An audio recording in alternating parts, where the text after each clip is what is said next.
Hello বন্ধুরা, good afternoon সবাইকে। কালকে আমি ছোট্ট ব্লগটা দিতে পারিনি, তার জন্য সরি। তো আমাকে কেমন লাগছে বলো? সরস্বতী পূজার রূপে বেরিয়ে গেছি, স্বয়ং মা সরস্বতী মার মতো সেজেছি, কারণ সাজা তার জন্য। তো বন্ধুরা, আমি আর আমার বান্ধবী এখন হয়ে যাচ্ছি জঙ্গলতে। তো প্রসাদ খেতে, এটা একটা মন্দির, ওই ঘোরাঘুরি আশ্রমের একটা মন্দির, খুবই সুন্দর মন্দিরটা। ওই মন্দিরতে চলে আসলাম তো প্রসাদ খেতে। তো অনেক দূর হেঁটে আসলাম, যাওয়ার সময় গাড়ি দিয়ে চলে গেলাম। তো বন্ধুরা, খুবই এত সুন্দর মন্দিরটা আমি কোনোদিন আসিনি, আমি আজকে ফার্স্ট চলে আসলাম। তো আমার বান্ধবী নিয়ে আসলো, আর আমি তো চিনি না, তার জন্য আমার বান্ধবী নিয়ে আসলো এই জায়গাতে। তো দেখো বন্ধুরা, শিব মন্দির, আর কত বড় লাইন, প্রসাদ খুবই ভালো। তো আমি দাঁড়িয়ে থাকতে থাকতে অনেক কোমর ব্যথা হয়ে গেল। তো দেখো মা সরস্বতী মা, তো খুব সুন্দর লাগছে মাকে, আর সাজানোটাও খুব সুন্দর হচ্ছে। দেখতে থাকো, আমার ছোট্ট ব্লগটা স্কিপ না করে দেখতে থাকো।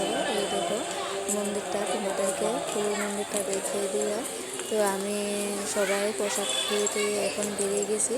তো প্রসাদ খাওয়ার সময় আমি দেখাইতে পারিনি, তার জন্য সরি। দেখো বন্ধুরা, মন্দিরটা খুবই সুন্দর লাগছে। তো সবাই সেলফি তুলছে বন্ধুরা। তো দেখো খুবই সুন্দর জায়গাটা। তোমাদের কাছে কেমন লাগছে? এইসব জায়গাতে ভিডিও করতে খুবই ভালো লাগবে। যারা যারা ভিডিও করতে চাও চলে আসো এইসব জায়গাতে। তো অনেক সুন্দর, অনেক সুন্দর জায়গা। দেখো ফুলের বাগান।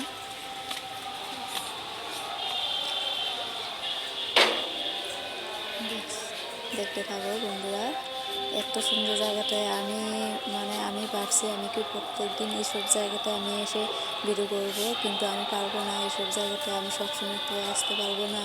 তো আজকে পূজার পরে আমি তাই চলে আসলাম। কিন্তু এমনিতে আমি বাড়িতেই সবসময় থাকি, আমি ঘরের বউ, তার জন্য আমি সবসময় বাড়িতে যখন যেটা পারি আমি ভিডিও করি, পোস্ট করি। এখন স্কুলে যাবো, স্কুলে কি হচ্ছে না স্কুলের কিছু আমি দেখাতে পারিনি, তখন আমি ভিডিও করিনি, আমি একটু লাইভ ভিডিও করেছিলাম, তার জন্য আমি ভিডিওটা করতে পারিনি। তো বন্ধুরা সবাই দেখো ভিডিও চলে